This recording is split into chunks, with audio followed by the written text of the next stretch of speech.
Nuestro saludo afectuoso, deseando bendiciones de lo alto para todos y para todas, dándoles la bienvenida a este espacio en el que nos esforzamos y disfrutamos el encuentro con el texto bíblico.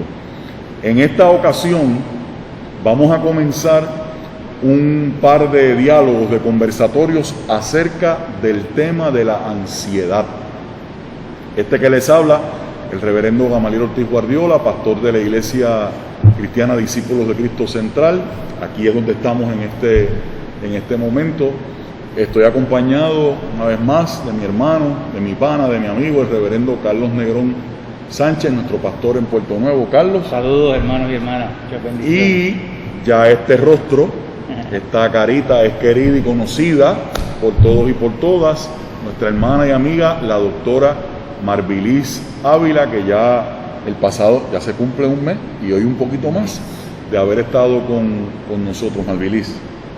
Saludos, muchas bendiciones.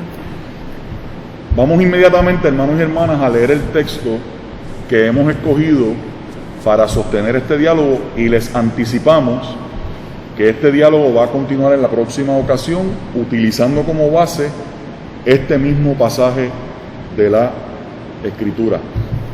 En el Evangelio de Lucas, en el capítulo 12, a la altura del verso 22, dice de la siguiente manera, para los que les interese el asunto, ¿verdad?, del texto bíblico. También este pasaje está en el Evangelio de Mateo, por ahí por el capítulo 6. En Lucas 12 dice, 22, a sus discípulos, refiriéndose naturalmente a Jesús, a sus discípulos les dijo: por eso les digo que no anden angustiados por la comida para conservar la vida, o por la ropa para cubrir el cuerpo. La vida vale más que la comida y el cuerpo más que la ropa. Miren a los cuervos, no siembran ni cosechan, no tienen graneros ni despensas, y Dios los alimenta. ¿Cuánto más valen ustedes que las aves? ¿Quién de ustedes puede, por mucho que se inquiete, prolongar su vida un poco? Si no tienen poder en lo más pequeño, ¿por qué se preocupan de lo demás? Miren cómo crecen los lirios sin trabajar ni hilar. Les aseguro que ni Salomón, en el esplendor de su gloria, se vistió como uno de ellos. Pues si a la hierba del campo, que hoy crece y mañana la echan al horno, Dios la viste así, ¿cuánto más a ustedes, hombres, gente de poca fe? No anden buscando qué comer o qué beber, no se angustien. Todo eso son cosas que busca la gente del mundo. En cuanto a ustedes, el Padre sabe que las necesitan. Basta que busquen su reino, y lo demás lo recibirán por añadidura. Que esta palabra sea guardada en nuestras mentes y en nuestros corazones, y Dios nos dirija en esta conversación. Carlos y Marbilis, queremos tomar este texto por la forma en que está construido y la manera en que Jesús lo plantea, para hablar acerca de la ansiedad. Y yo creo que sería bueno que del arranque, Marbilis, tú compartieras con nosotros alguna definición que sea para la gente manejable, digerible, acerca de lo que es la ansiedad. Y de ahí entonces pues seguimos. Claro que sí, claro que sí. Siempre es importante, ¿verdad?, que podamos nosotros y nosotras diferenciar lo que es el estrés cotidiano de lo que es la ansiedad. Y particularmente día a día podemos enfrentar lo que es el estrés, ¿verdad?, que básicamente es un estado donde podemos estar activados y activadas, pues porque tenemos gestiones que hacer, tenemos unos horarios para cumplir esas tareas o esas gestiones, y puede ser que nos atrasemos, etcétera, y eso produce quizá ese estado de activación, de preocupación o de inquietud.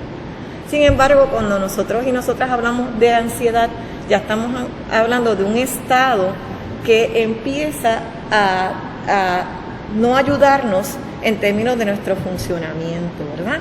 Y que se ve manifestado en diferentes señales.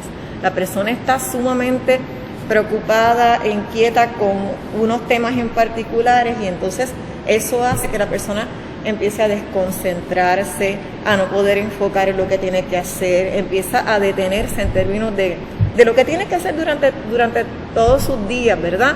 Y eso también desencadena otro tipo de situaciones, ¿verdad? Así que vamos a mirar un poquito algunas de esas señales, ¿verdad? Sensación de nerviosismo, agitación o tensión. También está acompañado de lo que la persona piensa como que hay un peligro inminente, algo que puede ocurrir y la persona siente una amenaza ante eso posible que puede ocurrir, que por lo general es negativo, porque cuando la gente se pone ansiosa casi nunca va a ser por algo positivo, ¿verdad? Porque cuando uno espera algo positivo, pues lo que está es emocionado, ¿verdad? Excitado con lo que va a ocurrir, pero cuando hablamos de la ansiedad, las personas anticipan consecuencias negativas y eso es lo que genera ese estado de tensión fuerte que también se va a ver manifestado en el cuerpo, ¿verdad? Podríamos decir que poca gente está ansiosa y no se le note. Por lo regular, las personas sí se observan en ese estado porque su cuerpo lo dice, ¿verdad? Sobresalto, ¿verdad? Hay un sobresalto, el ritmo cardíaco de la gente cambia, ¿verdad? La respiración suele ser bastante acelerada, sudoración, temblores, hay una sensación también de debilidad, de cansancio, problemas, como había mencionado, para concentrarse o pensar en otra cosa que no tenga que ver con ese eje, ¿verdad? O ese tema particular que a la persona le preocupa. También la gente tiene problemas en conciliar el sueño, así que desarrollan insomnio, ¿verdad?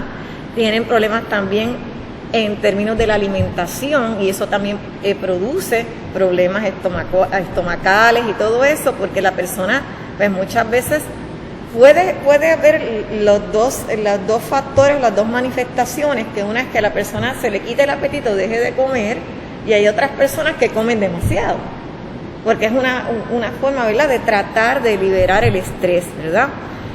Y la dificultad constante de poder detener esas preocupaciones, de poder transformar esas preocupaciones, ¿verdad? También la persona tiene la necesidad de evitar situaciones que le generen más ansiedad. Así que lo que muchas veces la ansiedad provoca es que las personas se estanquen en lo que van a hacer, se detengan, ¿verdad? Y entonces, obviamente, al paralizarse, pues eso genera también un estado de frustración en la gente, porque no pueden continuar haciendo su vida prácticamente, o sea que se trastoca todo lo que tiene que ver con su vida cotidiana y también con sus relaciones en su entorno, porque las personas obviamente al sentirse de esa manera se tornan más irritables, se pueden suscitar discusiones con la familia, disfuncionamientos en el trabajo que pueden generar entonces que la persona tenga algún aviso de que no está cumpliendo con lo que debe, y entonces ahí se pueden generar algún tipo de problemas también a nivel económico si esa persona perdiese el trabajo. O sea que estamos hablando de que el estado de ansiedad puede provocar toda una cadena de situaciones problemáticas alrededor de la persona que lo está experimentando. Así que por eso es que es tan importante que nosotros y nosotras trabajemos con este tema, ¿verdad? Para poder identificarlo primero y poder enfrentarlo.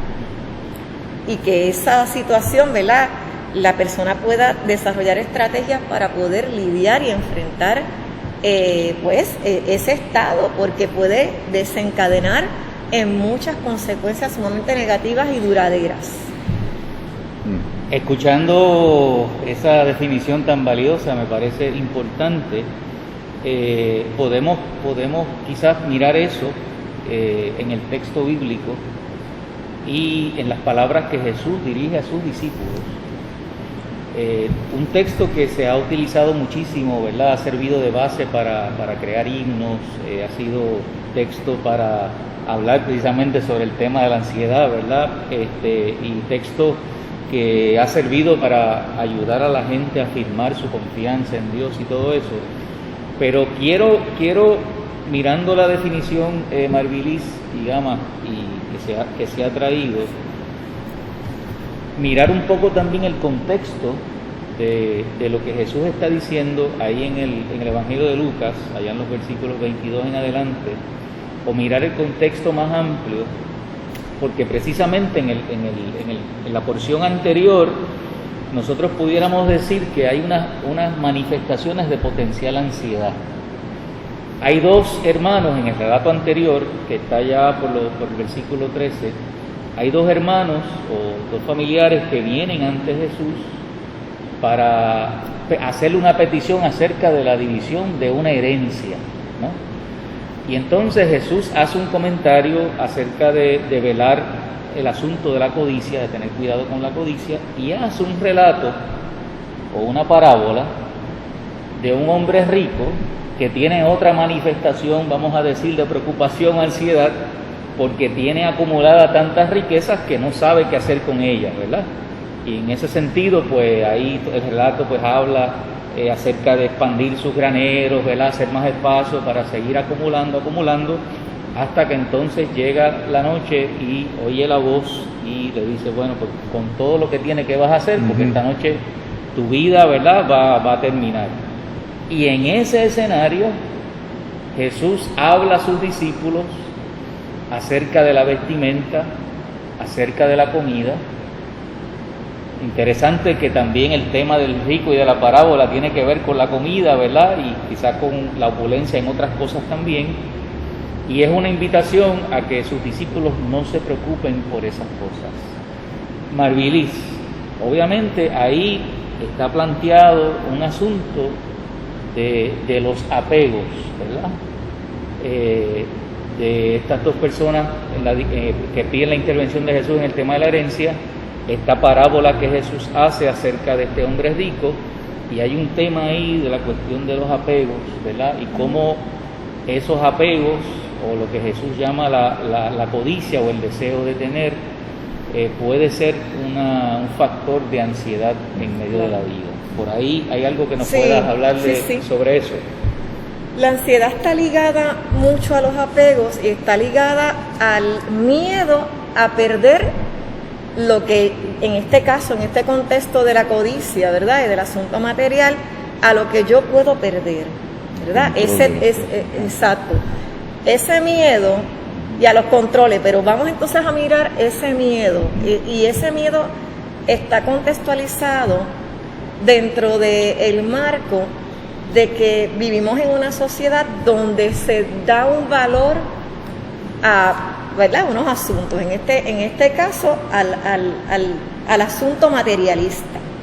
Hay unos contextos, particularmente también en algunas poblaciones, yo diría, ¿verdad?, donde las personas desarrollan apego al asunto material porque es lo que les da significado y valor del ser.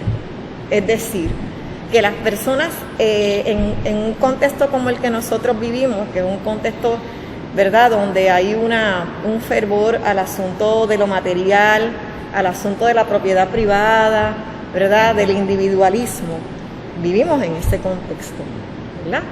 Y dentro de ese contexto, las personas en la medida en que van creciendo le van a dar una valoración distinta que quizás en otras poblaciones o en otros contextos no se le daría, ¿verdad? Podemos tener unos jóvenes que la importancia o la validación de sus pares, él entiende que se la da el que tenga algunas propiedades, en este caso ropa, zapatos, que tengan unas marcas en particular, ¿verdad? Pero no tienen el acceso económico para poder acceder a eso. Y eso promueve que la persona le dé una validación al asunto material, cuando en realidad pues ropa es ropa, ¿verdad? Tenis son tenis. Pero la validación que se le da dentro de este contexto es una validación donde esa persona se siente importante o siente que los demás lo valoran en tanto tiene. Así que si esa persona no tiene ese beneficio material, no es. Siente que no tiene valor, ¿verdad? Que está cancelado o cancelada ante los demás. Así que fíjense cómo nosotros y nosotras podemos entonces manifestar, desarrollar unos estados emocionales que tienen una conexión con lo que es el contexto social y el contexto de crianza. ¿Ve? Entonces, parte del trabajo, que lo podemos hablar más adelante, es cómo nosotros vamos deconstruyendo, rompiendo esas ideas falsas acerca de lo más importante, para que nuestros apegos no estén metidos en lo que yo tengo, para que la asociación que hago yo en términos del valor que yo tengo no sea en tanto lo que tengo o cómo yo me proyecto ante los demás, en términos de mi vestimenta, del lugar donde vivo, del acceso económico que yo tengo a X o Y, ¿verdad? Material, ¿verdad? Objeto. Así que en ese sentido está bien ligado. Así que hay personas que podrían desarrollar estados de ansiedad asociados a toda esa valoración que le damos socialmente a las cosas. Yéndonos solamente a lo material, pero sabemos que esto tiene otras ramas, pero sí es importante que nosotros podamos entender cómo nuestros estados emocionales están ligados a los significados que las personas le damos, ¿verdad? A las cosas en general, a las experiencias, a las relaciones.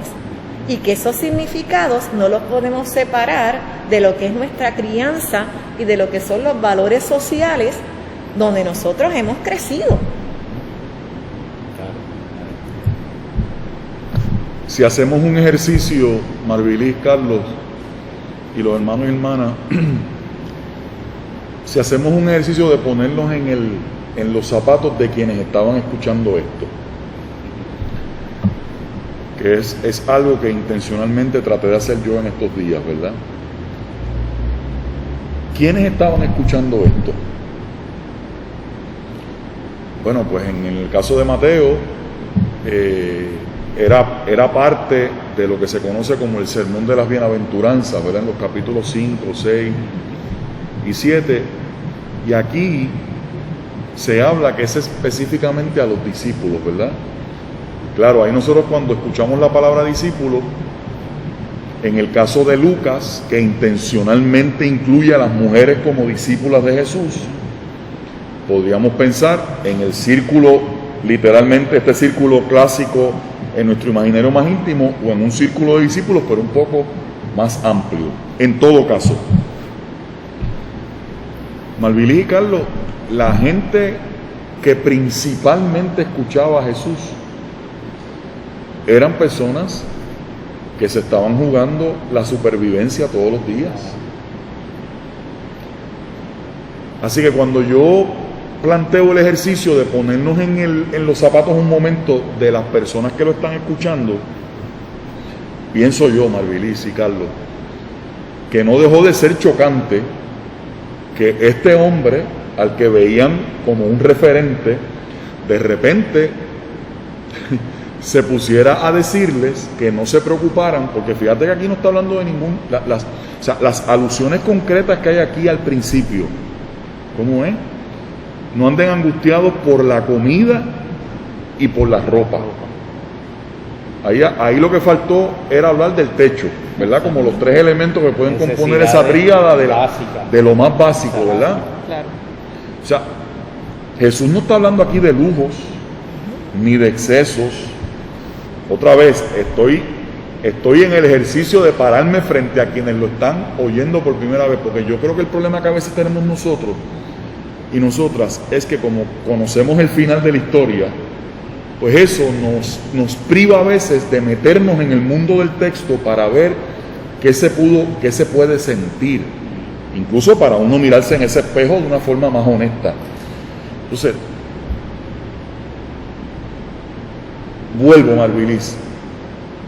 Este hombre me está hablando, este ser, me está hablando de asuntos fundamentales de la vida. Claro, a medida que entonces Jesús va desarrollando la idea, pienso yo que nos da las claves para un manejo saludable, del asunto. Voy a usar como argumento para eso, sin quitar lo otro, el tema de los cuervos, que admito que me llamó mucho la atención al leer este texto por vez número no sé qué en mi vida. Los cuervos, que era un ave muy común en esa geografía, curiosamente los cuervos eran vistos como animales impuros en la tradición judía. Hay un texto en Levítico que habla sobre eso. Incluso en el mundo griego que afectaba a este mundo, ¿verdad? Que ya estamos bajo la dominación romana, pero con una presencia muy fuerte de toda esa sabiduría griega. En el mundo griego, la alusión al cuervo también tenía una connotación bien negativa. Curioso. Casualidad que Jesús utilice los cuervos para construir este argumento, yo no lo creo. Yo alejo mucho a Jesús de ese tipo de casualidad y de ese tipo de ingenuidad, porque me parece que es una persona con unos sentidos muy agudos, ¿verdad?, de lectura de la realidad. Entonces yo creo que parte de lo que está de fondo, Marvilis, es comunicar entre muchas otras cosas, ¿verdad? Pero aquí es que aún aquello de lo que ustedes tienen una visión negativa, Dios se encarga de cuidarlo y de protegerlo. ¿Cómo es posible que ustedes no vivan sabiendo que de ustedes también va a tener cuidado, no? Es una invitación, fíjense, hermanos y hermanas, que no es una negación de la realidad. Y yo digo que no es una negación de la... Y si alguien me pregunta, ¿y por qué tú en el texto ves que no es una negación de la realidad? Porque aunque no vamos a tocar eso hoy, yo los invito a que ustedes recuerden el texto. Y terminando el texto, dice que refiriéndose a Dios, que Él conoce cuáles son sus necesidades. Así que no está negando la realidad de las personas. Ese es el texto que a mí me da la clave para decir que Jesús no está negando la realidad. Que Dios conoce, en el caso de esta versión dice que el Padre conoce las necesidades de ustedes, como lo dice en esta versión. Y lo otro que me llama la atención, Marvilis, es que no es que Jesús esté llamando a una vida de vagancia, por si acaso, ¿verdad? No se trata de una oda a la holgazanería, porque los cuervos saben que lo que se comen, el gusanito que se comen de la tierra o la semillita que van a buscar al suelo, lo que sea, no va a llegar solo a la boca de ellos tienen que ir a buscarlo. O sea, en la propia dinámica de los ejemplos que Jesús utiliza, hay una acción, hay una acción y un movimiento.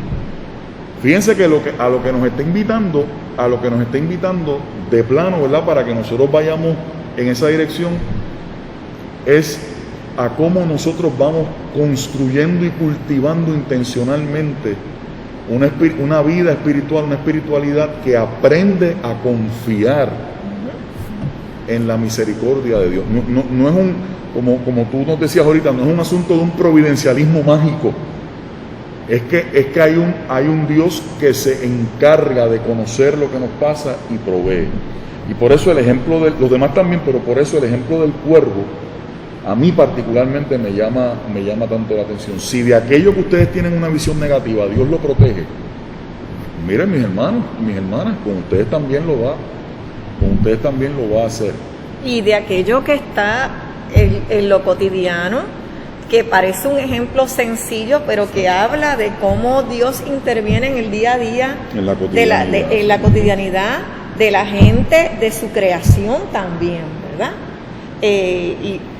Tú trayendo esto, Gamaliel, parte de lo que me viene a mi pensamiento es que también es un relato, que es un llamado a ese estado como tal emocional, ¿verdad?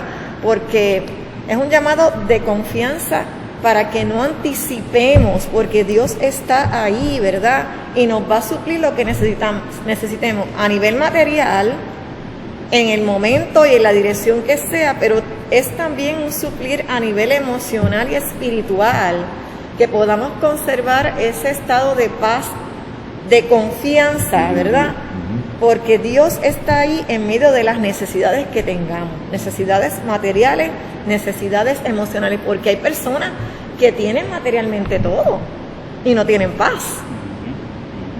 Así que en ese sentido, también es un relato que va más allá, trae el asunto, ¿verdad?, de lo material, pero va más allá de eso, porque hay personas que pueden gozar, ¿verdad?, de tener un estatus económico que les beneficie, de no tener preocupaciones de cómo van a pagar las facturas del agua y la luz, etcétera, ¿verdad? Pero sí tienen unos estados emocionales donde anticipan un futuro negativo que no está atado al asunto material. Así que es una provisión también en el sentido emocional de la gente, de que Dios es el que provee ese estado de paz, de tranquilidad, de confianza, ¿verdad? Y sabemos que en nuestro entorno nosotros hemos conocido personas que las preocupaciones son otras y las inquietudes son otras, que no son de índole material, pero también sabemos que nosotros vivimos en un país donde hay muchísima pobreza y la pobreza está escondida, está disfrazada, ¿verdad? Y se ven probablemente los centros comerciales llenos, ¿verdad? Y ahora con los insumos económicos que han llegado, etcétera. Y eso esconde e invisibiliza las poblaciones que todavía tienen muchísima necesidad y que viven en el día a día, ¿verdad?, pagando unas cosas, cubriendo unos gastos mientras tienen otros. Esa realidad tampoco la podemos opacar, está ahí, ¿verdad? Así que podemos tener unos sectores que realmente dentro de nuestro contexto sí tienen esa necesidad material y viven con la confianza de una manera más concreta y más real, porque están lidiando todos los días con cómo pagar sus cuentas, con cómo suplir esas necesidades que tienen, que son reales, existen, ¿verdad? Y en nuestro contexto esas poblaciones se invisibilizan. De hecho, también se ha hablado de que existe la feminización de la pobreza, porque la pobreza, muchos estudios dicen que tiene cara de mujer, ¿verdad? Así que en ese sentido, y también responde a que existen unas poblaciones donde mayormente las madres son jefas de familia, así que tienen que lidiar con el asunto de las necesidades económicas de ellas y de sus hijos e hijas. Así que en ese sentido tenemos como una distribución, personas que dentro de sus contextos particulares sí tienen una necesidad económica y material. Eso existe y existe en nuestro contexto puertorriqueño y no podemos negar esa realidad. Pero también tenemos las personas que tienen todo en términos materiales, pero no tienen ese estado de paz, de tranquilidad y de confianza, porque su ansiedad está cimentada y está agarrada de apegos a relaciones, a estatus, y entonces pues eso también les genera ansiedad. Así que yo creo que el relato va para todos ellos y ellas, ¿verdad? Para todos nosotros. Esa es la relevancia del texto al que Carlos aludió, del terrateniente en los versos anteriores. Porque fíjate la pregunta que Jesús hace: ¿y de qué te vale todo esto? Que lo tienes resuelto, para usar la palabra que tú dices, si otros asuntos, los asuntos que verdaderamente son esenciales en tu vida, no están resueltos, están muy lejos y obviamente lo del cuervo me interesa, Malvili, porque Jesús otra vez no es ingenuo en la utilización de sus palabras. Fíjate que hace una alusión en un claro contraste con el terrateniente, diciendo: el cuervo no construye graneros, no tiene despensas, pero recibe el cuidado. O sea que también ahí se acentúa el problema ese de la inequidad que se retrata tan gráficamente en el terrateniente, repito, del texto anterior. Yo quería en esa misma línea también señalar que es importante nosotros recordar que Jesús está invitando a sus discípulos a una vida de desprendimiento, y que ese elemento de llamado al discipulado, ahí mismo en Lucas y en los otros evangelios, cuando Jesús dice que el que no deja casa, padre, madre, ¿no? Ese asunto de nosotros desprendernos, que implica ya no tener el control de aquellas cosas que puedan hacer provisión a nuestra vida. Ese asunto de no tener el control genera ansiedad, ¿verdad? Este asunto de seguir una persona que nos está llamando a una vida sencilla, a una vida de desprendimiento, a una vida sin excesos. ¿Cuáles son los agarres? ¿Cuáles son los agarres, no? Así que Jesús también, me parece a mí, que dentro de ese contexto les está diciendo, tranquilo, tú sabes, mira cómo Dios provee, ¿verdad? Ahí están las imágenes de la naturaleza, porque yo creo que hay un asunto ahí con el control y la ansiedad que nos da, ¿verdad? Precisamente por no tener todo cuadrado, no tener los agarres para saber que vamos a tener lo suficiente, lo necesario para vivir. Claro, y este es uno de los retos que nosotros tenemos. Todos y todas tenemos estos retos, las personas que padecen ya de este estado más agudo, ¿verdad? El asunto principal que mueve a que la gente viva ansiedad es la necesidad de control. Y entonces, en ese sentido, las personas cuando sienten que están perdiendo los controles en X o Y situación particular, eso es lo que les pone en ese estado, porque humanamente sabemos que nosotros no tenemos controles de la mayoría de las cosas en realidad, ¿verdad? Tenemos como la falsa idea de que nosotros podemos controlar todo, pero es eso, es una falsa idea. Realmente no tenemos control de las circunstancias, y el elemento de la pandemia nos ha venido a restrayar eso en la cara, a decirnos, ¿verdad? Que nosotros no tenemos control prácticamente de nada. Y todo este año y pico ha sido un año donde nosotros hemos tenido que lidiar con la incertidumbre constante. Y la incertidumbre lo que nos dice es que nosotros tenemos que soltar muchísimas cosas y, en este caso, soltar los controles que pensábamos que teníamos. Así que el reto ha sido lidiar con el día a día. El reto ha sido que cuando pensamos que tenemos todo cuadrado, como tú dices, Carlos, que no, las cosas no se van a hacer igual que las hacíamos antes, no dependemos puramente de este grupo de personas, sino que tenemos que depender de otros elementos que no teníamos contemplado. O sea que realmente no podemos tener todo cuadrado como pensábamos que lo teníamos. Así que en ese sentido, la pregunta que tenemos durante todo este tiempo es cómo nosotros vamos a tratar de ser creativos, de soltar, de desprendernos. Y ahí vamos también a otra parte, ¿verdad? Que me hace pensar dónde nosotros tenemos nuestros apegos. Yo creo que todos los seres humanos vamos a desarrollar apegos. No hay manera en que no los desarrollemos. Porque nosotros creamos vínculos emocionales con la gente, con las relaciones, con los objetos. Nosotros desarrollamos vínculos emocionales, eso es parte del proceso de nuestra humanidad. Así que quizá la mirada es ¿dónde están nuestros apegos? Y el grado de intensidad, Marwilis. Yo le añadiría a eso que tú estás sin querer, porque tú siempre al punto, es el grado de intensidad. Porque me parece a mí que Jesús lo que está es haciendo un llamado a cómo es que nosotros construimos nuestras prioridades.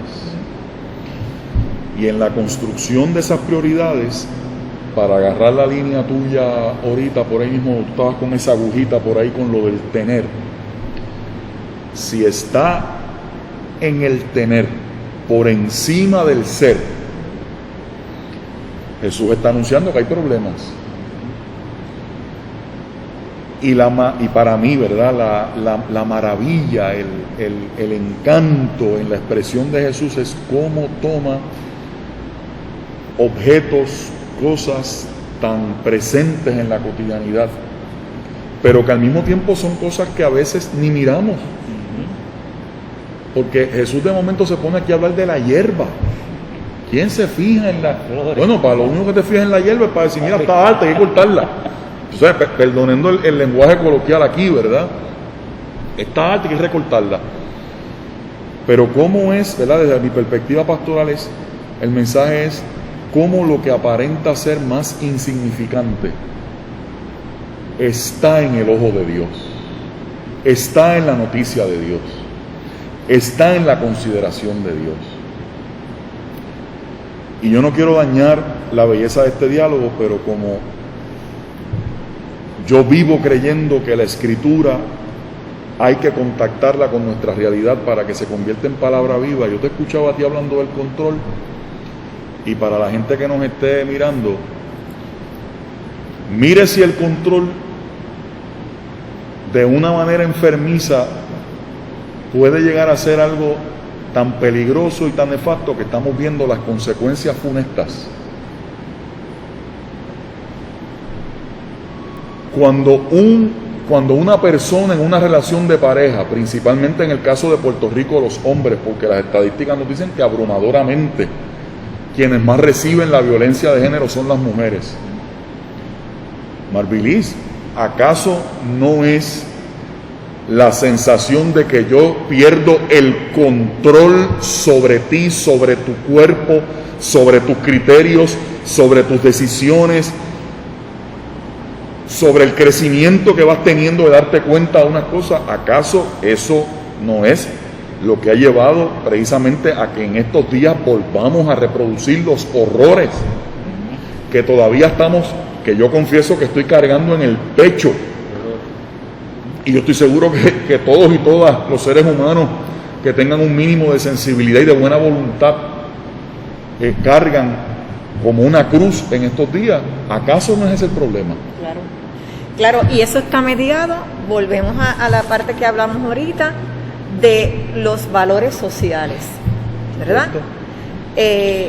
Claro, se está manifestando más en unas poblaciones que en otras, ¿verdad? Así que en ese sentido hay que mirar dónde están agarrados, volviendo un poco al tema y ligándolo con lo que estás trayendo, dónde están agarrados nuestros apegos.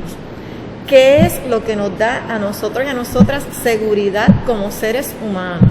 Es la relación con alguien, es el controlar al otro para que el otro haga lo que yo entiendo que debe hacer para tenerlo a mi lado, ¿verdad?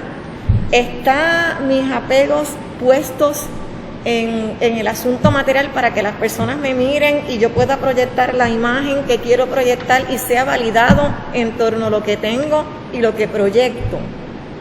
Así que, ¿dónde están nuestros apegos? Esa es la pregunta clave. ¿Y cómo nosotros y nosotras vamos a soltar esos apegos? ¿Verdad? Que lo tenemos como prioridad, pero que están mal colocados porque, como yo dije, vamos a tener apego. Es la intensidad y la prioridad que damos a eso.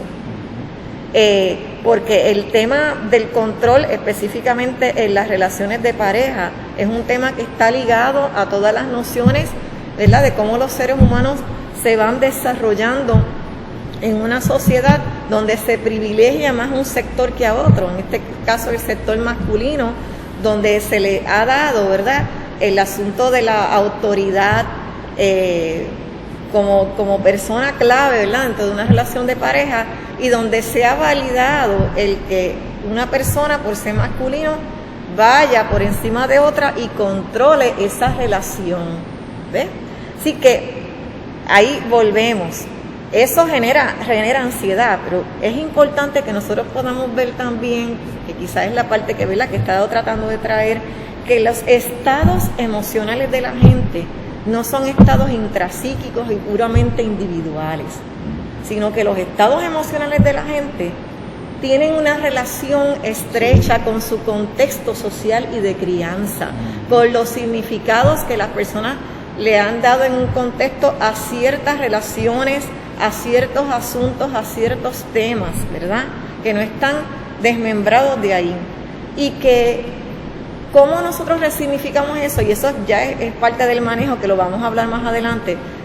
Cómo nosotros y nosotras empezamos a resignificar lo que es el asunto de los apegos, de los controles, para manejar la ansiedad, pero conectado a lo que hemos creído, y vamos rompiendo esas creencias que tanto daño nos han hecho, y vamos rompiendo esas creencias y esos significados a la luz de un Dios que nos protege, que nos ayuda, que nos hace crecer, que nos hace que nosotros confiemos en Él, ¿verdad? Y que no estemos nosotros entronándonos como seres humanos para controlar a los demás, ¿verdad? Contextualizando que tenemos un Dios que está con nosotros, que nos ayuda, que es el que nos da paz y es el que nos ayuda a poder manejar todos esos estados y también manejarlos resignificando las experiencias, mirando qué pensamos acerca de esas experiencias y cómo esos pensamientos están ligados, ¿verdad?, a creencias que lo que han hecho es destruirnos como humanidad. Ese es el trabajo, ¿verdad?, que hay que hacer. Yo quisiera... Hay que retomar eso en la próxima, ¿sabes? Hay que retomar. Sí, esa parte de la cuestión del contexto, cómo construye, eso sí. Ya la tengo anotado ahí para... Está la nota. Ya estamos para concluir. Yo solamente quería dejar las palabras del mismo Evangelio que estamos leyendo y considerando, allá en el versículo 25 y 26, que dice: ¿Quién de ustedes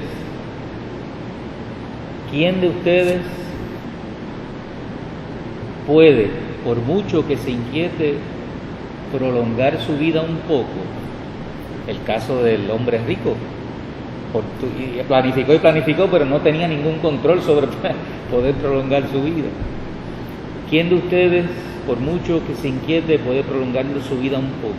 Si no tienen poder en lo más pequeño, ¿por qué se preocupan de los demás? Como una invitación a la confianza en ese Dios, ¿verdad?, que Marguerite hace un ratito mencionaba y hablaba. Así que le agradecemos su compañía y su apoyo y este diálogo tan extraordinario. Esperamos que sea de bendición. Así es. A la vida suya. Bendiciones para todos y para todas. Bendiciones. Hasta la próxima.